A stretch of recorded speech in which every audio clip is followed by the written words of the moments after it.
오늘 말씀은 가늠하다가 잡혀온 여인에 대한 이야기로 잘 알려져 있습니다. 그런데 오늘 잘 보면 예수님과 여인이 막상 대화하고 하는 내용은 10절 11절 딱 2절입니다. 그러니까 오늘 나머지 내용은 다 누구에 대해서 얘기를 하느냐, 예수님과 서기관과 바리새인들 사이에서 오가는 대화입니다. 그러니까 오늘 이 이야기의 주인공은 여인이 아니라 예수님입니다. 그리고 오늘 이 이야기의 내용을 잘 알려고 하면 가늠하다 잡힌 여인하고만 대화 내용이 아니라 바리새인들과 서기관들 그리고 예수님 사이에 일어난 일에 대하여서 그 의미를 잘 파악할 필요가 있습니다. 그 내용을 잘 알 때 본문의 의미, 그 여인에 대하여서 말씀하는 내용도 제대로 알 수가 있는 것입니다. 오늘 본문의 의미를 잘 파악함으로 우리가 믿는 예수님이 어떤 분이시고 우리에게 어떤 사랑과 은혜를 베푸는지를 생각하고 하면서 감사하며 또 그 주님 앞에 영광 올려드리는 우리 모두 다 되시기를 주님의 이름으로 축원드립니다. 오늘 말씀은 초막절이 끝나고 났을 때 일어난 내용입니다. 우리나라에 큰 명절이 2개가 있죠. 우리나라에는 설과 추석 2개의 큰 명절이 있지만 유대인들에게는 큰 명절이 3개가 있습니다. 유월절이 있고 그리고 이제 오순절이 있고 그리고서는 마지막 3번째가 초막절, 장막절, 수장절. 그게 유대인들에게 큰 명절입니다. 오늘 말씀은 큰 명절 중에 하나는 초막절이 끝나고 났을 때 일어난 일입니다. 초막절 때 예수님께서 많은 사람들에게 얼마나 은혜를 베풀었는지 7장 37절에 보면 이렇게 말씀하죠. 명절 끝날, 초막절 끝날, 그 큰 날에 예수님께서 외쳐 이르되 누구든지 목마르거든 내게로 와서 마시라. 나를 믿는 자는 그 배에서 생수의 강이 흘러나오리라. 예수님께서 이런 말씀부터 시작하라 해서 많은 사람들에게 큰 은혜의 말씀, 복음의 말씀을 전하였을 때 많은 사람들이 크게 은혜를 받았습니다. 그러나 한편으로 그 예수님께 주목하는 사람들을 보면서 시기하고 질투했던 사람들도 있죠. 근데 어쨌든 명절이 끝났습니다. 명절이 끝나고 나서 다 각각 이제 집으로 돌아가요. 초막절은 보통 일주일입니다. 일주일 지나고 다 각각 집으로 돌아갔지만 예수님은 바로 예루살렘 성전 옆에 있는 감람산에서 그 밤을 보내셨습니다. 그리고 다음날 일찍이 성전으로 돌아왔을 때 백성들이 다 터져야 되는데 백성들이 다 나온 건 아니고 그만큼 많은 백성들이 나왔다라는 거예요. 많은 백성들이 나와서 그들을 앉히시고 예수님이 가르치셨다라고 하고 있어요. 그러니까 그곳에 나와서 아침 일찍 예수님께서 성전으로 왔을 때 백성들이 나와서 말씀을 듣는 사람들은 초막절 기간 동안에 은혜를 받은 사람들이죠. 그러니까 그 속에 또 이른 아침부터 나와서 말씀을 사모함으로 나왔으니 그곳에서 앉아서 예배드리는 그 광경이 얼마 은혜의 현장이겠어요. 그런데 그 은혜가 한참 진행되고 있는데 그 은혜를 확 깨뜨리는 일이 벌어지죠. 바로 서기관과 바리새인들이 음행 중에 잡힌 여자를 끌고 와가지고 예수님이 있는 무리들이 있는 가운데 세웠어요. 가운데 세우고 예수님께 말씀하는 것이죠. 선생이요, 가늠하다가 현장에서 잡힌 이 여자를 우리가 지금 끌고 왔습니다. 모세의 율법에는 이런 여인은 바로 돌로 쳐 죽이라고 명하는데 당신은 어떻게 말하겠나이까? 그러면서 그들이 예수님께 묻는 거예요. 그래서 여인을 끌고 와가지고 담 내놓으라는 것이죠. 여러분, 이 상황을 생각을 해보면 굉장히 이 과정 자체가 웃긴 거예요. 지금 이 여인을 끌고 온 사람들이 서기관들과 바리새인들이에요. 지금 이들이 어떤 사람들입니까? 율법에 정통한 사람들이에요. 누구보다도 그 법을 잘 안다고 한 사람들이에요. 그러면 그 여인을 끌고 올 필요가 없이 스스로 모세 율법에 돌로 치라고 명했으면 자기들이 치면 되잖아요. 그런데 자기들이 치는 것이 아니라 예수님께 굳이 데리고 옵니다. 왜 예수님께 굳이 데리고 왔느냐? 거기에 대해서 6절에 말씀하죠. 이렇게 그들이 데려와가지고 예수님께 묻고 답을 요구한 이유는 어떻게든 예수님을 고발할 조건을 얻고자 해서 예수님을 시험하기 위해서라고 했죠. 그러니까 예수님을 시험에 빠뜨리기 위하여서 지금 서기관들과 바리새인들이 그 여인을 데리고 온 것입니다. 돌로 쳐야 됩니까? 아니면 용서해야 됩니까? 답은 딱 둘 중에 하나예요. 돌로 치라고, 돌로 쳐 죽이라고 하든지 아니면은 용서하라고 하든지.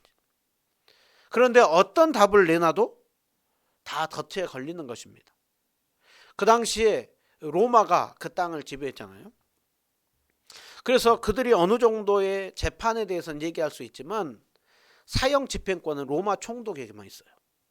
그러니까 율법에는 돌로 쳐 죽이라고 했으니까 돌로 쳐 죽이라고 말하면은 로마의 총독이 해야 되는 일을 예수님이 하는 것이기 때문에 로마의 법에 걸리는 거예요. 그러니까 정치범이 되는 거예요. 선동해서 총독만이 할 수 있는 일을 저 예수가 자기가 재판장이 돼가지고 재판을 했구나 하면서 정치범으로 몰리는 거예요.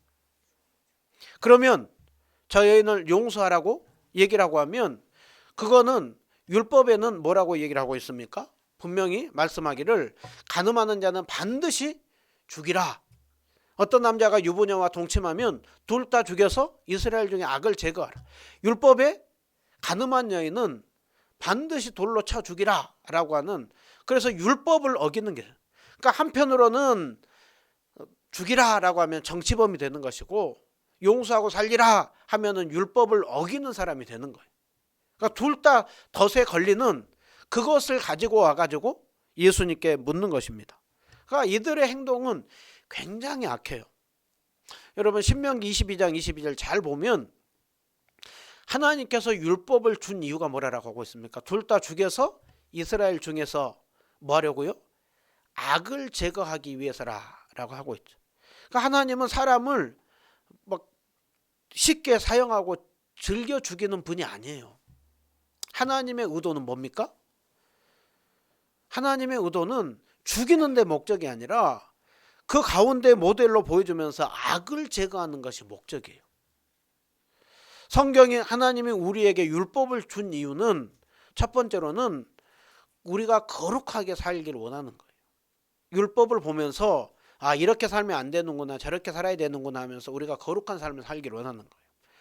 그리고 또 율법을 준 이유는 우리 자신에 대해서는 율법을 보면서 율법 앞에 내가 죄인이구나, 내가 죄를, 그리고 율법 앞에 내가 회개해야 되겠구나, 자신에게 대하여서는 정죄감을 가지고 주님의 은혜가 필요하구나, 회개함을 갖게 하기 위해서요.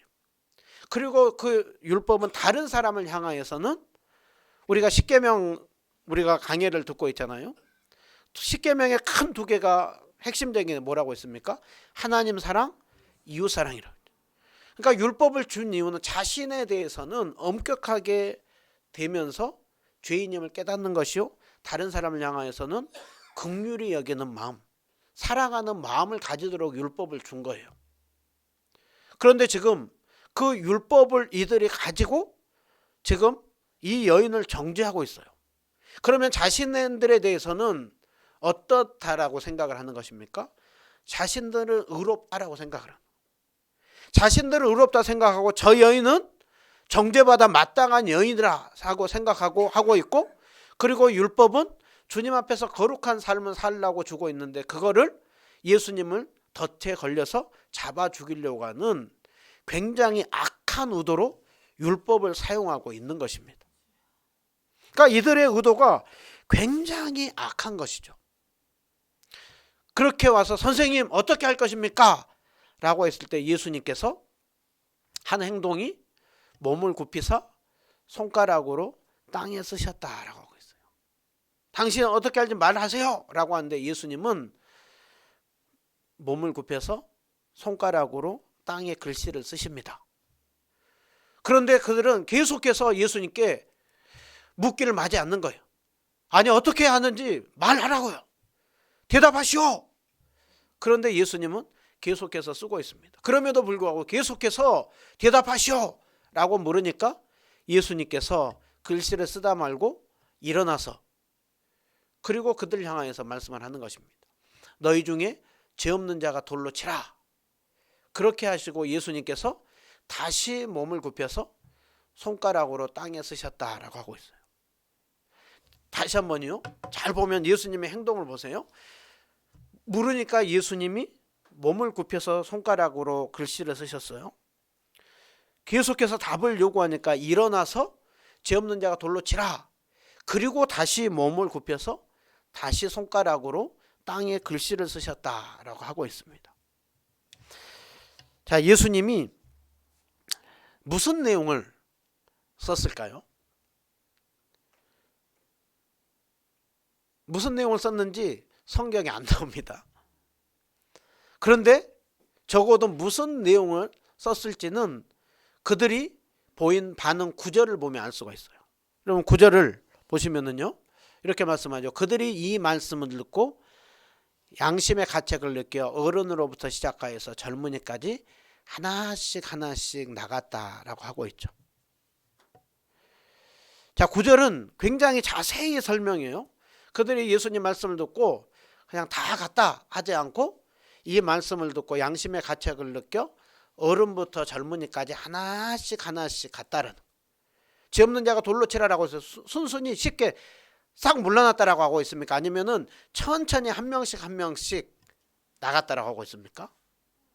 천천히 한 명씩 한 명씩 나갔다라고 하고 있죠. 천천히 한 명씩 한 명씩 나갔다라고 하는 것은 그들이 들었던 도를 쉽게 놓지 않았다라는 거예요. 들었던 도를 가지고 굉장히 고민을 하고 갈등을 하다가 어쩔 수 없이 놓고 나갔다라는 거예요. 자, 그러면 우리는 알 수가 있죠. 죄 없는 자가 돌로 치라 라고 했을 때 한마디 말을 듣고 쉽게 나갈 사람들이면 아예 끌고 오지도 않았죠. 처음부터 예수님을 잡아 넘어뜨리려고 했던 사람들이잖아요. 그런데 어쩔 수 없이 그것을 놓고 나갔다라고 하는 것은 그냥 단순히 예수님 한 말씀이 아니라 예수님께서 써놓은 그 내용이 굉장히 그들의 양심의 가책을 찌르는 말씀이었다라는 거예요. 자, 우리가 십계명 이렇게 말씀을 요즘에 보잖아요.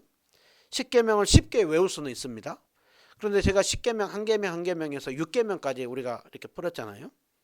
그 내용 하나하나를 들어보면 그 율법 앞에서 얼마나 우리가 죄인인지를 알 수가 있어요. 성경에도 곳곳에 보면 너희 중에 죄 없는 자가 돌로 치라 라고 하는 것뿐만이 아니라 다른 사람을 판단하는 너는 누구냐,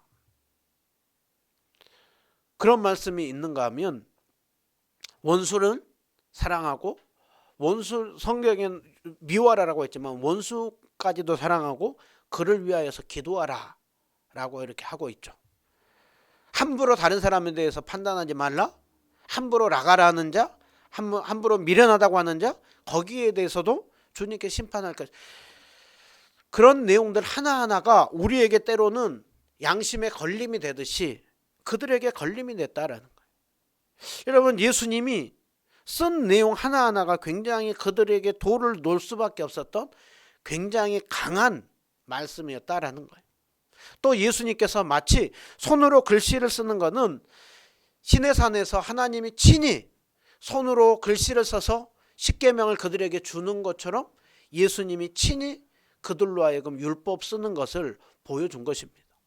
그러니까 그들은 율법을 쓰는 예수님을 보았고, 율법의 내용을 보았고, 너희 중에 죄 없는 자, 용기 있는 자가 있으면 돌로 치라 라고 하였을 때 그들이 돌을 놓고 갈 수밖에 없는 그런 강력한 엄한 말씀이었다라는 거예요. 이제 다 나갔습니다. 그들에게 부딪히는 양심을 찌르는 말씀이었어요. 그리고 나서는 이제 다 갔어요. 그리고서는 예수님과 여인만이 남았습니다. 예수님께서 여자 외에 아무도 없는 것을 보시고, 여자여, 너를 고발하던 그들이 어디 있느냐? 너를 정죄하는 자가 없느냐? 그러자 그 여인이 주여 없나이다. 그때 예수님 말씀하죠. 나도 너를 정죄하지 아니하노니 다시는 죄를 범하지 말라. 예수님께서 이 말씀을 하십니다. 여러분, 오늘 예수님께서 나도 너를 정죄하지 아니하노니 다시는 죄를 범하지 말라. 여기에는 주님의 깊은 사랑이 담겨 있는 것입니다. 다시는 죄를 범하지 말라 라고 하는 그 말씀 속에는 내가 너의 죄를 용서한다 라고 하는 것이 들어있습니다. 나도 너를 정죄하지 아니하노니 라고 하는 것은 이 여인이 어떤 마음을 갖고 있다라는 거예요? 지금 정죄감을 갖고 있다라는 거예요. 여러분, 이 여인이 정죄감을 가질 수밖에 없죠. 심지어는 자신들이 의롭다고 한 사람들도 예수님이 그 써놓은 말씀 앞에서 돌을 놓고 갈 수밖에 없을 정도로 강력하고 엄한 말씀이었다고 한다면, 가늠하다가 잡힌 그 여인이 그 예수님의 행동을 보고 그 말씀을 보고 얼마나 양심에 찔림이 있었겠습니까? 얼마나 그 마음 가운데 그 율법 앞에서 죄책감과 넘어짐이 있었겠습니까? 그 죄책감과 넘어짐을 갖는 자를 향하여서 예수님이 나도 너를 정죄하지 않는다. 다시는 죄를 범하지 말라. 거기에는 내가 너의 죄를 용서한다 라고 하는 것이 들어있습니다. 여러분, 여기에는 그 여인이 죄가 많은데 어떻게 용서를 받아요? 여기에는 무엇이 들어있습니까? 내가 너의 죄를 용서하기 위하여서 십자가 지고 달려 죽을 것이다 라고 하는 그 의미가 담겨 있는 것입니다. 죄인인 자를 용서하기 위하여서 예수님이 오셨고, 그 죄인들의 모든 죄를 짊어지고 죽기 위하여서 자신이 오셨다라고 하는 그 내용이 담겨 있는 것입니다. 철저히 죄인이라고 하는 정죄감을 가질 수밖에 없는 그 여인을 용서함을 통하여서 예수님은 누구든지 회개하고 나오는 자를 긍휼히 여기고 용서한다고 하는 그 하나님의 그 한없는 자비와 공률, 그리고 자신이 십자가 지고 죽음으로 그 죄를 용서해 주실 것이다 라고 하는 주님의 깊은 사랑의 의미가 담겨 있는 것입니다. 그리고 그 사랑을 받은 자로서 이제 어떻게 살아야 됩니까? 라고 했을 때, 가서 다시는 죄를 범하지 말라. 다시는 죄를 범하는 그 일이 없도록 힘쓰는 삶을 살아라 라고 하는 것을 말씀하고 있습니다. 여러분, 오늘 예수님께서 이 땅에 오신 이유가 무엇입니까? 가늠하다 잡힌 이 여인과 같이 자격 없고 합당하지 않는 그 죄인인 우리를 구원하기 위하여서 이 땅에 오신 것입니다. 여러분, 지난 한 주간 동안 어떤 삶을 사셨습니까? 지난 한 주간 동안 얼마나 거룩한 삶을 사셨습니까? 지난 한 주간 동안 얼마나 주님 모시기에 합당한 마음을 품었습니까? 우리는 조금만 마음이 상하고 조금만 틀어지면 우리는 금방 그 욱하고 올라오는 것이죠. 우리는 죄짓기에 선수인 사람들이에요. 정말 하나님을 사랑하고 이웃을 사랑하라고 하는데 얼마나 우리가 그렇게 살기가 어렵습니까? 그런데 오늘 무슨 자격으로 우리가 이곳에서 성도로 예배를 드려요? 무슨 자격으로 우리가 주님 앞에 나와서 예배를 드릴 수가 있어요? 우리의 속이 안 보여서 그렇지 우리 안에 얼마나 우리 속이 시커멓습니까? 그럼에도 불구하고 우리가 이 자리에 서 있을 수 있는 이유가 무엇입니까? 제가 그럼에도 불구하고 이 자리에 목사로 서 있을 수 있는 이유가 무엇이냐? 오직 죄인인 우리를 용서해 주신 십자가의 사랑, 그 은혜만이 오늘 이 자리 가운데 있는 우리를 있게 하는 것입니다. 이 여인이 그 사랑을 입은 거예요.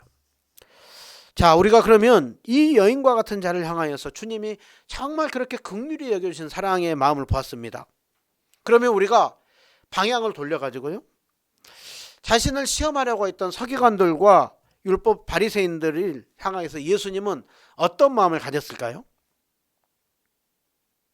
그들이 예수님이 써놓은 율법을 보고 예수님의 행동을 보고 돌을 놓고 갔다고 했어요. 자, 예수님이 그렇게 돌을 놓고 가는 자들을 향하여서 저 악한 놈들, 에이 못된 놈들, 그래 빨리 가라, 그렇게 하고 예수님이 기뻐했을까요? 돌을 놓고 양심의 가책을 놔야 되냐 말아야 되냐 이 찌름을 가지고 고민을 하다가 놓고 가는 사람들을 보면서 예수님은 어떤 마음을 품었겠습니까? 참 악한 놈들 하면서 그런 마음을 품었겠습니까? 아니면은 그들이 그 돌을 놓고 주님 앞에 회개하고 돌이키기를 원했겠습니까? 그들이 돌을 놓고 회개하고 돌이키기를 원하는 것이죠. 가늠하다 잡힌 그 여인까지도 용서하는 주님의 사랑이라고 한다면 그 예수님을 넘어뜨리려고 왔던 그들을 향하여서도 주님은 그들이 회개하고 돌이키기를 원하는 그 마음을 가진 것입니다. 성경에 우리에게 뭐라고 말씀합니까? 악인이라도 회개하고 돌이키기를 원하는 것이 하나님 아버지의 마음이라고 했어요. 예수님께서 하나님 아버지의 마음이 어떤 마음인지 누가복음 15장에 잃어버린 탕자 비유를 통해서 말씀하잖아요. 잃어버린 탕자의 비유는 정확히 말하면 탕부 하나님에 대해서 말씀하고 있어요. 탕자 아들을 둔 하나님 아버지에 대해서 말씀하는 거예요. 그렇게 속을 썩였던 둘째 아들이 회개하고 돌이킬 때 그토록 기다리다가 회개하고 돌이키고 돌아왔을 때 기쁨으로 달려가서 맞아주는 그 주님의 사랑을 우리 예수님이 비유로 말씀하셨어요. 예수님은 그 여인만이 아니라 돌을 들고 자신을 넘어뜨리려고 왔던 그들을 향하여서도 긍휼의 마음을 품고 그들이 회개하고 돌이키기를 원하는 그 마음에서 그들의 양심을 찌른 것입니다. 여러분, 그러기에 우리 예수님은 정말 차원이 틀리죠. 우리는 조금만 잘해주면 금방 우리가 좋아했다가 조금만 우리 마음 상하게 하면 확 틀어지잖아요. 우리는 주님 사랑해요 했다가도 조금만 내가 원하는 대로 되지 않으면 주님 서운해요. 주님 시험 들었어요. 주님 어떻게 이렇게 될 수가 있어요. 우리는 주님을 향한 사랑의 마음도 금방 손바닥 디딥듯이 바뀌어요. 여기서는 예배당 안에서는 주님 사랑해요 하지만 밖에만 조금 나가가지고 보면 주님 저 사랑하는 거 맞아요? 주님 내가 이렇게 기도하는데 이럴 수 있어요? 그런 게 우리예요. 그런데 주님 사랑은 우리를 향하여서 우리가 사랑해주면 우리가 사랑하면 주님도 사랑하고 우리가 못 믿으면 주님 못 믿고 그런 게 아니에요. 주님 사랑은 우리를 향한 한결같은 사랑입니다. 한결같은 사랑으로 오늘 또 주님은 우리를 이곳으로 초청하고 이곳에서 주님 사랑의 말씀을 들려주고 우리가 찬양하고 예배드리고 기도할 때 주님은 오늘 또 우리를 품어주시는 것입니다. 오늘 우리가 이 말씀을 보면서 먼저 우리가 적용하게 되는 것은 주님의 사랑은 잃어버린 영혼까지도 돌이키기를 원하는 그 사랑의 마음이 있다라는 거예요. 누가복음 19장에 보면 삭개오가 집에 예수님이 들어갈 때 저가 어떻게 저 죄인의 집에 들어갔느냐 라고 할 때 예수님을 만나고 삭개오가 주님 내가 내 소유의 절반을 가난한 자들에게 주겠습니다 하면서 회개하고 돌이킬 때 예수님 뭐라고 했습니까? 오늘 구원이 이 집에도 이르렀다. 그러면서 인자는 잃어버린 자를 찾아 구원하기 위해서 오셨다라고 하고 있습니다. 여러분, 예수님은 건강한 자가 아니라 죄인인 자, 아픈 자, 병든 자, 자격 없는 자를 구원하기 위해서 오셨다라고 하고 있습니다. 그 주님의 사랑으로 오늘 우리가 이 자리에 있는 것입니다. 여러분, 그 가늠하다 잡힌 여인까지 사랑하신 주님이 우리 주님이신데 그 주님께서 우리의 삶 인도하지 않겠어요? 그 주님이 우리를 지켜 보호해주지 않겠어요? 구원해주고 나서는 이제 너 알아서 살아라 하겠습니까? 아니죠. 예수 그리스도를 믿는 우리를 하나님 아버지께서 끝까지 우리와 함께 하십니다. 예수님의 사랑은 끝까지 우리와 함께하는 사랑입니다. 그래서 시대가 어떨지라도 상황이 어떨지라도 정말 그 끝까지 함께하는 주님의 사랑이 우리와 함께한다라는 것을 생각을 하면서 담대함으로 사시기 바랍니다. 또 주님께서 우리에게 갖기를 원하는 그 마음은 그 여인을 향하여서 가졌던 마음이 뭐라고요? 여인을 향하여서 가졌던 마음이, 그 돌들을 향하여서 가졌던 마음이 회개하고 돌이키기를 원하는 마음인 것이죠. 주님은 우리가 정죄감을 가지고 살기를 원하지 않습니다. 우리가 늘 실패하고 넘어지고 우리 자신을 보며 살기를 원하지 않습니다. 그런 우리를 품어주신 주님을 바라보며 살기를 원합니다. 그러기에 성경 우리에게 이렇게 말씀하죠. 로마서 8장 1절 2절 보면 그러므로 이제 그리스도 예수 안에 있는 자에게는 결코 정죄함이 없나니 그리스도 예수 안에 있는 생명의 성령의 법이 우리를, 죄와 사망의 법에서 우리를 자유하게 하였다라고 하고 있습니다. 예수님의 은혜로 오늘 이 자리 가운데 있어요. 그래서 여러분, 복음을 누린다라고 하는 것은 끊임없이 우리 자신을 보는 것이 아니라 그렇게 오늘 또 우리를 품어주시고 안아주시는 그 주님을 바라보면서 나가는 것입니다. 내가 연약할수록 더욱 귀히 여기사 예수 공로 의지하며 나가는 삶. 여러분, 지난 한 주간 동안 정말 또 알게 모르게 지었던 죄악들이 있습니까? 그렇다고 한다면 오늘 또 예수 공로 의지하면서 하나님 앞에 회개하며 돌이킬 때 주님은 오늘 또 우리를 자유케 해주십니다. 용서해 주십니다. 은혜 베풀어 주십니다. 여러분, 오늘 또 마지막으로 우리가 한 가지 더 보게 되는 것은 예수님은 그 여인을 구원해 주고 난 이후에 뭐라고 했습니까? 가서 다시는 죄를 범하지 말라 하시니라. 여러분, 이 여인은 특별히 한 게 없고 회개한 것밖에 없어요. 그런데 어떻게 그 여인, 가늠하다 잡힌 여인, 그 죄가 어떻게 용서를 받아요? 그거는 그 여인의 죄를 대신 짊어지고 십자가에 죽으신 예수님의 크신 사랑이 그 죄를 다 덮어준 것이죠. 여러분, 그러기에 기독교의 사랑은 값싼 사랑이 아니라 값비싼 사랑이에요. 이번에 우리 아이들이 여행을 하면서 그런 얘기를 해요. 자기들은 아무것도 안 하고 다 즐기고 쓴 것밖에 없어서 엄마 아빠한테 미안하다 그런 마음이 있더라. 여러분, 그렇죠. 우리 아이들은 누린 것밖에 없어요. 그런데 그 누림은 다 그냥 저절로 된 것이 아니라 저희들이 다 계산하고 뼈 빠지게 번 것을 써가지고 우리 아이들이 누린 거예요. 여러분, 복음의 누림은 거저가 아니에요. 값싼 게 아니에요. 값비싼 주님의 십자가의 사랑으로 오늘 또 우리가 있는 거예요. 주님은 그런 우리에게 이렇게 말씀하죠. 가서 다시는 죄를 범하지 말라. 여러분, 그래도 우리가 또 죄를 범해요, 안 범해요? 죄를 범하죠. 그런데 그때마다 회개하고 돌이키면서 우리가 거룩한 삶을 살기를 원하는 주님의 사랑이 오늘 여기에게 정말 녹아 있습니다. 여러분, 주님 사랑 편파적이지 않습니다.